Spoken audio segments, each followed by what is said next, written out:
जीवन गुनासो मात्र गर्दै बिताउनलाई धेरै छोटो छ र आफ्नो अनुहारमा मुस्कान ल्याउनुहोस् अनि बाँच्नुहोस्, हाँस्नुहोस्, नाच्नुहोस्। रुन पनि पर्छ, रुन पनि होस्, किनभने जीवनले किन रुवाउँदैन र दुःख पीडा कसलाई छैन र।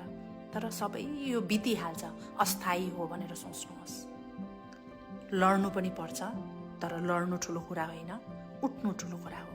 लडेर उठ्नुपर्छ हामी, उठ्नु नै जित हो। माया गर्नुहोस्, रमाइलो गर्नुहोस्, आफ्नो सपना साकार बनाउनपट्टि लाग्नुहोस्। सोचेर मात्र हुँदैन, काम गर्न थाल्नुहोस् अनि गन्तव्यमा अवश्य पुग्नुहुन्छ, सफलता हासिल गर्न सक्नुहुन्छ। ढिलो छिटो आफ्नो आफ्नो गति हो, समय क्षेत्र आफ्नो आफ्नो टाइम जोन, हामी विचलित हुन हुँदैन।